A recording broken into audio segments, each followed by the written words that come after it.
Intro, a taste of yesterday. Close your eyes for a moment and imagine stepping back into a small-town American school in 1962. The hallway floors shine with fresh wax, the buzz of chattering kids fills the air, and somewhere, faintly drifting through the corridors, is the unmistakable smell of the cafeteria hard at work. Maybe it's the scent of freshly baked rolls, or maybe it's cabbage soup again, like it always seemed to be on Wednesdays. Whatever's cooking, you know it'll be waiting on a heavy metal tray, divided neatly into little squares. A carton of milk sweating in the corner, a scoop of mystery casserole in the middle, and something sweet, if you're lucky, tucked away on the side. For generations of American kids, school lunches were more than just food. They were a shared experience, a ritual of growing up. Some meals were beloved, others were barely tolerated. But each one told a story about the times, about post-war frugality, about new convenience foods changing the American diet, and about the creativity, or desperation, of cafeteria cooks stretching every government commodity to its limit. Today, we're opening the doors to that cafeteria again. We're looking back at 30 shocking school lunches kids ate in the 50s, 60s, and 70s. Some will make you smile. Some will make you cringe. And all of them will take you straight back to those long tables, clattering trays, and the unforgettable tastes and smells of the past. Let's start with one that left a mark on nearly everyone who grew up in this era. Point number 1. Sloppy Joe's, the messy legend. Few things say school lunch like the sight and smell of Sloppy Joe's. Introduced widely in the 1950s, this sandwich of ground beef simmered in a tangy, tomato-based sauce became a cafeteria favorite almost overnight. Cheap, filling, and easy to make in giant batches, it checked every box for budget-strapped schools. Kids loved the messy fun of it. There was no polite way to eat a Sloppy Joe. The sauce dripped down your hands, the bun always fell apart, and half of it ended up on the tray, but that was part of the charm. For many students, it was the one lunch where seconds were worth fighting for. The secret? Government surplus beef and canned tomato paste kept costs low, while a little brown sugar or Worcestershire sauce gave it that sweet savory kick kids craved. It was hearty, it was warm, and in the dead of winter, nothing beat the smell of Sloppy Joe's wafting through the halls.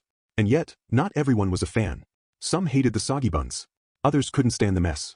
But love it or hate it, Sloppy Joe's became the iconic cafeteria meal, a dish kids would talk about for decades. Next up, a casserole so famous, it became a symbol of the entire era. Point number 2, tuna noodle casserole, the creamy classic. If there was one dish that screamed mid-century school lunch, it was tuna noodle casserole. Creamy, filling, and topped with crunchy breadcrumbs or crumbled potato chips, this meal defined cafeteria cooking in the 50s and 60s. But because it was cheap. Canned tuna, egg noodles, and cream of mushroom soup were all affordable, shelf-stable, and easy to buy in bulk. Schools could feed hundreds of hungry kids for pennies a plate, and it gave them a dish with protein, carbs, and dairy all in one. Some kids loved it, the warm creaminess, the salty topping, the way it stuck to your ribs on a cold day. Others dreaded it, especially when the tuna flavor overpowered everything else. And yes, the smell lingered in the cafeteria long after lunch was over. But for many families, this wasn't just school food. Tuna noodle casserole was part of home cooking too, showing how closely tied school lunches were to the food culture of the time. It was the era of convenience, of casseroles, canned goods, and one-dish wonders that made life easier for busy moms and cafeteria workers alike. Still, if you thought tuna casserole was divisive, wait until you hear about the sandwich that baffled generations of kids. Point number 3, peanut butter and mayonnaise sandwiches, the odd couple. Yes, this was real. In the 50s and 60s, peanut butter and mayonnaise sandwiches showed up on lunch menus across parts of America, and kids never forgot it. At first bite, it was confusing. Creamy peanut butter layered with tangy mayo between slices of soft white bread? It sounded strange even back then. But there was logic behind it. Protein from the peanut butter, calories from the mayonnaise, and cheap ingredient schools could keep on hand year-round. Some kids swore by it, claiming the mayo made the peanut butter less sticky and easier to swallow. Others gagged at the very idea. But in an era when cafeterias worked with tight budgets and government commodity foods, creativity was key. If you had bread, peanut butter, and a surplus of mayonnaise, well, lunch pretty much invented itself. The sandwich became one of those love it or hate it legends, proof that school lunch menus weren't just about feeding kids, but about experimenting with whatever the USDA sent their way. But if this combo made you raise an eyebrow, the next dish left a lot of kids holding their noses. Point number 4, cabbage soup day, the smelly surprise. Cabbage soup day was infamous. You didn't need to check the menu, you could smell it as soon as you walked into the building. This humble soup showed up regularly in school cafeterias from the 50s through the 70s because cabbage was cheap, nutritious, and available year-round. Add some onions, carrots, maybe a few potatoes, and you had a filling meal for pennies a bowl. For schools feeding hundreds of kids daily, it made perfect economic sense. But for students? Not so much. The sharp, lingering smell of boiled cabbage haunted the hallways for hours. Some kids actually liked the taste, especially when cafeteria ladies served it with warm bread or crackers. But for many, cabbage soup was the day you prayed for a friend with extra cookies to trade. Still, it reflected the times, when frugality ruled, and waste not, want not wasn't just a saying, but a way of life in American schools. And if you thought cabbage soup was rough, the next item on our list took cheap and practical to a whole new level. Point number 5. Mystery Meat Mondays, the legend lives on. Every cafeteria had its secrets, but none were bigger than Mystery Meat Mondays. Served in countless schools across the country, mystery meat was usually a heavily processed beef or pork product, shaped into patties, nuggets, or slices, smothered in gravy to make it edible, or at least less recognizable. The truth? Much of it came from government surplus programs providing inexpensive meat to schools. It was safe, it was filling, but the exact origins were, well, let's just say kids speculated endlessly. Was it beef? Pork? A bit of both? No one knew for sure, and the cafeteria ladies weren't telling. Some kids didn't care. If it tasted okay with enough ketchup, it was fine. Others refused to touch it, claiming it looked suspiciously like dog food. Over time, mystery meat became a running joke, a symbol of every questionable cafeteria meal ever served. But behind the laughter was a reality. Schools were feeding millions on tight budgets, and mystery meat was a way to stretch every penny. Love it or hate it, it became part of the shared memory of American childhood. Point number 6. Liver and onions, the dreaded day. If there was one meal that could clear a lunch line faster than anything else, it was liver and onions. Throughout the 50s and 60s, liver was considered a nutritional powerhouse, loaded with iron, protein, and vitamins. And since it was cheaper than most cuts of meat, the USDA often included it in their commodity programs. To cafeteria managers, it seemed like a win-win, healthy and budget-friendly. But to the kids? A nightmare. The bitter taste, the strange texture, the overpowering smell. Liver day was when you saw the most forgotten lunches in lockers or hurried trades in the hallway. Even the onions, sautéed to soften the flavor, didn't save it. Still, liver and onions reflected the priorities of the time. Nutrition experts believed children needed hearty, vitamin-packed meals to grow strong, and taste buds came second to health charts. Parents often served liver at home, too, making it one of those generational foods kids endured rather than enjoyed. And yet, for every grown, there was always one kid who actually loved it. A reminder that taste, like memory, is deeply personal. But liver had nothing on the next lunch item, a colorful concoction that was as confusing as it was unforgettable. Point number 7. Jell-O salad surprise, the wiggly wonder. Ah yes, the infamous Jell-O salad surprise. If you were a student in the 50s or 60s, you probably remember this jiggling tower of mystery appearing on your tray at least once. It was a product of mid-century food culture, when gelatin-based salads were all the rage. Cafeterias took it to heart, mixing canned fruit, marshmallows, cottage cheese, or even shredded carrots into brightly colored Jell-O molds. Some versions were sweet, others leaned oddly savory, with olives or celery hiding in the wobbly layers. Why did schools love it? Jell-O was cheap, easy to make in bulk, and had a long shelf life. Plus, it added a splash of color to otherwise beige lunch trays. Kids either loved the sweetness or poked at it suspiciously, unsure if dessert was supposed to taste like vegetables. Still, Jell-O salads became a signature of the era, equal parts creative, frugal, and baffling. And while few miss the carrot and pineapple versions, they remain one of the most vivid cafeteria memories of mid-century America. But while Jell-O wiggled its way across the nation, the next item became a crunchy legend in its own right. Point number 8. Gosh, the one-pot wonder. If your school served goulash, you knew exactly what day it was as soon as you smelled the paprika and tomatoes drifting down the hallway. American-style goulash wasn't fancy, just elbow macaroni, ground beef, canned tomatoes, and a few spices simmered together until it became a thick, hearty stew. Inspired by Eastern European immigrants but simplified for American kitchens, it hit cafeterias in the 50s and 60s because it was cheap, filling, and nearly impossible to mess up. Kids loved it because it was basically pasta and meat sauce, comfort food at its best. It stuck to your ribs, tasted the same in every state, and was a welcome break from stranger menu items like liver or cabbage soup. For schools, goulash checked all the boxes: affordable ingredients, easy prep, and enough leftovers to stretch into tomorrow's lunch if needed. It reflected the practical, no-waste mindset of post-war America, when feeding millions efficiently mattered more than culinary creativity. And while some kids complained about the blandness, goulash day usually ended with clean trays, proving simple food often won the day. But if goulash was warm and hearty, the next lunch item cooled things down with a creamy twist. Point number 9. The ubiquitous pudding cups. Vanilla, chocolate, sometimes even butterscotch. Pudding cups were the sweet ending to countless school lunches across the 50s, 60s, and 70s. They came in little paper cups or scooped straight from giant cafeteria pans, plopped onto trays with ice cream scoops. Kids loved them because they were smooth, sweet, and felt like dessert, without the fuss or cost of baking pies or cakes for hundreds of students.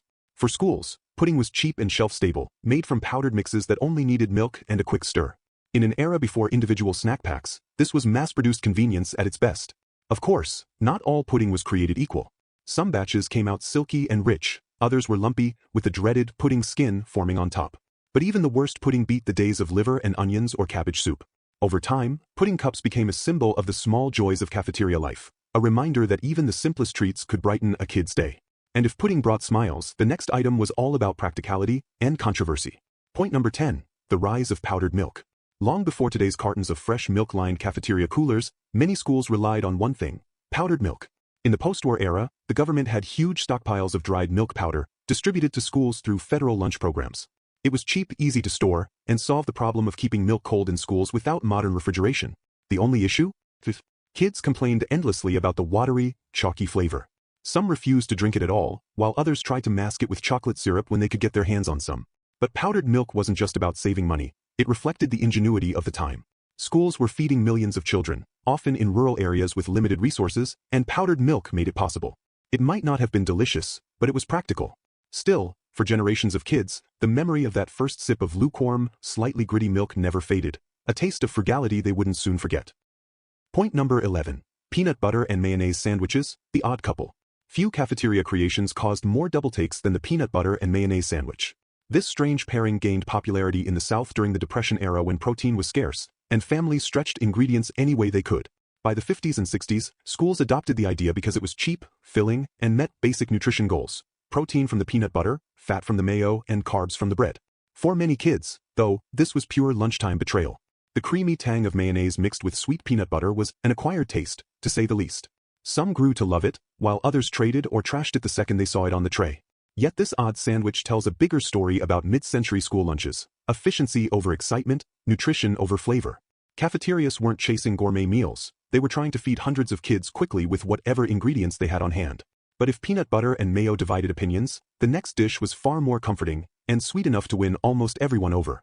Point number 12. Apple Brown Betty, the old-fashioned favorite. Apple Brown Betty was a throwback dessert even in the 1950s. Made from layers of spiced apples, breadcrumbs, and sugar, it dated back to colonial America. By the mid-20th century, cafeterias loved it because it was simple, cheap, and used up day-old bread that might otherwise go to waste. With a little cinnamon and butter, it baked into a warm, fragrant treat that filled the lunchroom with the smell of home cooking. For kids, Apple Brown Betty was a rare moment of comfort food amid the liver, cabbage soup, and mystery casseroles. It felt like something your grandmother might make, not institutional food from a metal tray.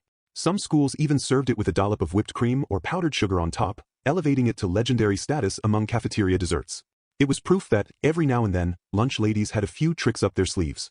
But if Apple Brown Betty was a warm hug in dessert form, the next item brought kids right back to the land of confusion. Point number 13. Bologna boats, the meat mystery. Bologna was a cafeteria staple for decades, but in the 50s and 60s, schools got creative, maybe too creative. Enter the Bologna boat. Lunch ladies would take thick slices of bologna, curl them into little cups on a baking sheet, and bake them until the edges crisped up. Then they'd fill the center with mashed potatoes, creamed corn, or sometimes even peas before baking again. The result looked like a tiny meat boat, carrying a cargo of mystery fillings. Why did this exist? Like many cafeteria creations, it was cheap, used government surplus bologna, and looked fun, at least in theory. Some kids loved the salty, crispy edges paired with the creamy fillings. Others thought the whole thing felt like a science experiment gone wrong. Still, bologna boats were pure mid-century ingenuity, stretching limited ingredients into something memorable, for better or worse. And if bologna boats were odd, the next item was downright polarizing. Point number 14. Prune whip, the sweet treat nobody asked for. Prunes were a staple of mid-century health advice. High in fiber, vitamins, and natural sweetness, they were promoted as a digestive aid, and cafeterias took that to heart with prune whip. Made by whipping stewed prunes with sugar and egg whites, this light, airy dessert was served in little cups and presented as a healthy sweet. Unfortunately, the flavor didn't win many fans. Kids expecting chocolate pudding or fruit cocktail were often disappointed by the dark, sticky mystery dessert sitting on their tray. Still, prune whip reflected the era's obsession with nutrition science. Schools wanted to pack vitamins into every bite, even if it meant serving desserts nobody actually craved. Over time, it quietly disappeared from menus, living on only in the memories of those who endured it. But the next cafeteria creation? That one has stood the test of time. Point number 15. Macaroni and cheese, the golden classic. Finally, a dish almost everyone could agree on: macaroni and cheese. By the 60s and 70s, boxed mac and cheese mixes like Kraft made it easy for cafeterias to whip up enormous pans of creamy, cheesy pasta on a budget. It was warm, filling, and kid-friendly, everything a school lunch needed to be. Unlike liver or prune desserts, macaroni and cheese was a guaranteed crowd pleaser. Even the pickiest eaters lined up for second helpings when it appeared on the menu. For many kids, it was the closest thing to comfort food school lunches ever offered. It also marked a shift toward convenience foods, powdered cheese packets, pre-cooked pasta, and quick recipes that save time for cafeteria workers while keeping kids happy. And after decades of strange salads and mystery meats, mac and cheese was proof that sometimes, simple really was better. Point number 16. Fish Stick Fridays, the crispy tradition. If you grew up in the 50s, 60s, or 70s, you probably remember Fish Stick Fridays. This wasn't just a cafeteria trend, it was rooted in tradition. Many Catholic families observed meatless Fridays, and schools adapted by serving fish-based meals. Enter the fish stick, cheap, frozen, easy to bake in bulk, and surprisingly tasty when dipped in ketchup or tartar sauce. For kids, Fish Stick Friday was hit or miss. Some loved the crunchy coating and mild flavor, while others found the smell of baking fish lingering through the hallways a bit too much before lunch. Still, compared to liver or prune desserts, fish sticks felt like a treat. This weekly ritual showed how cultural and religious practices shaped school menus. It wasn't just about nutrition, it was about community traditions carried right into the cafeteria line. But while fish sticks created routine, the next dish was pure cafeteria chaos. Point number 17. Sloppy Joes, the messy favorite. Few foods defined mid-century cafeteria life like Sloppy Joes. Served on soft hamburger buns, these sweet and savory sandwiches were made from ground beef, onions, ketchup, and a dash of Worcestershire sauce. They were cheap, easy to make in giant batches, and, most importantly, filling. Kids loved them, but the name wasn't kidding. Sloppy Joes dripped down trays, stained napkins, and left cafeteria tables looking like a battlefield by the end of lunch. Still, the mess was part of the charm. They reflected the changing American palate too. By the 60s, sweeter, tangier flavors were creeping into school lunches, a shift from the blander wartime diets of the 40s and early 50s. Sloppy Joes weren't elegant, but they were undeniably fun. And if Sloppy Joes were messy, the next dish brought structure back to lunchtime, literally. Point number 18. Salisbury steak, the TV dinner classic. When cafeterias served Salisbury steak, it felt like dinner in the middle of the day. Named after Dr. James Salisbury, who promoted beef-heavy diets in the 1800s, this dish was essentially seasoned ground beef patties topped with brown gravy, sometimes with mushrooms if the cafeteria was feeling fancy. By the 60s, frozen Salisbury steak dinners were a household staple, and schools followed suit. It was hearty, inexpensive, and easy to serve in neat, rectangular portions that lined up perfectly on lunch trays. Kids had mixed feelings. Some loved the savory gravy and meaty flavor. Others complained about mystery meat textures that left them wondering what exactly was in the patty. Still, Salisbury steak became a mid-century icon, symbolizing both convenience and the shift toward frozen, processed foods in American diets. But if Salisbury steak was neat and orderly, the next item was all about wild colors and fun. Point number 19. Colored mashed potatoes, a strange experiment. Some schools in the 60s and 70s tried to make lunches more exciting by adding food coloring to mashed potatoes. Yes, you heard that right, green potatoes on St. Patrick's Day, pink potatoes for Valentine's, even blue ones for patriotic events. The idea was to make cafeteria food fun and festive for kids. Reactions were mixed. Some students loved the novelty, others couldn't get past the strange look of neon green potatoes on their tray. Taste-wise, they were just regular mashed potatoes, but our brains eat with our eyes first, and the colors made many kids suspicious. This experiment didn't last long in most places, but it shows how schools occasionally tried to bring creativity, or at least distraction, to otherwise predictable menus. And if colored potatoes were unusual, the next item brought everyone back to familiar comfort. Point number 20. Chili with crackers, the winter warmer. On cold winter days, nothing hit the spot like a steaming bowl of chili with saltine crackers on the side. Usually made with ground beef, beans, tomatoes, and chili powder, this was one of the few cafeteria meals that felt homemade. It was warm, hearty, and easy to stretch across dozens of students without breaking the budget. Kids loved crumbling crackers on top, adding a little crunch to the thick, savory stew. Some schools even offered shredded cheese or onions as optional toppings, turning Chili Day into a real event. Chili reflected regional tastes too, spicier in the Southwest, milder in the Midwest, but everywhere, it was a welcome break from mystery casseroles and cold sandwiches. And as hearty as chili was, the next batch of lunches took us right into the sweet, sticky world of cafeteria desserts. Point number 21. Liver and Onions Day, the dreaded lunch. If there was one meal that struck fear into the hearts of school kids across America, it was Liver and Onions Day.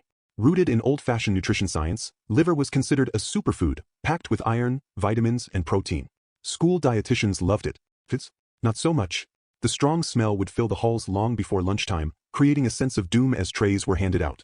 Some brave souls smothered theirs in ketchup or mashed potatoes to mask the flavor, but for many, Liver and Onions Day meant trading, hiding, or simply skipping lunch altogether. It's a perfect example of the clash between adult logic, healthy, cheap, filling, and children's taste buds, which didn't care about vitamins if it meant choking down liver before recess.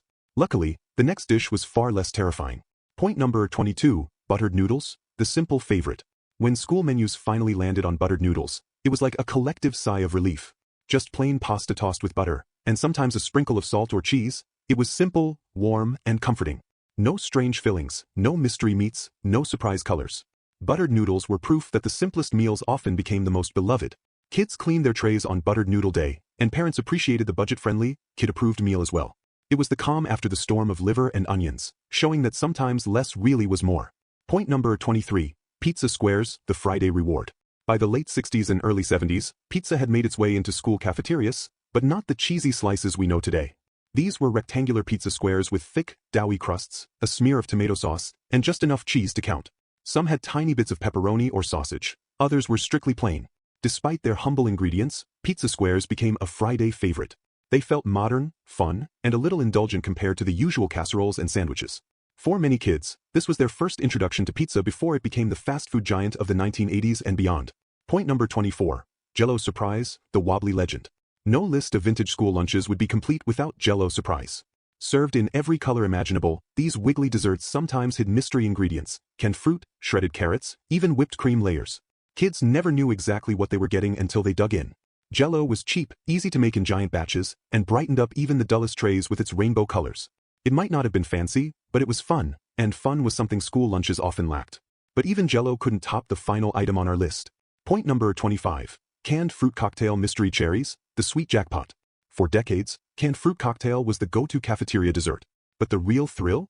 Spotting the single bright red maraschino cherry hiding among the peaches, pears, and grapes. There was rarely more than one cherry per serving, turning lunch into a mini lottery. Kids who scored an extra cherry became instant playground legends, while others traded cookies or rolls for just one bite of the prized fruit. It was cheap, simple, and undeniably nostalgic. A tiny burst of excitement in the middle of an ordinary school day. And with that, our trip down the cafeteria line comes to an end. Looking back on these school lunches from the 50s, 60s, and 70s, it's easy to laugh at the mystery meats, the prune desserts, and the colored mashed potatoes. But behind every tray was a story, of post-war optimism, of changing nutrition science, of budget-stretched lunch ladies doing their best with what they had. These meals weren't gourmet. They weren't perfect. But for millions of American kids, they were part of growing up, part of the sights, smells, and tastes that defined an era. If you enjoyed this trip down memory lane, don't forget to like, subscribe, and share for more forgotten recipes, retro foods, and the stories that shaped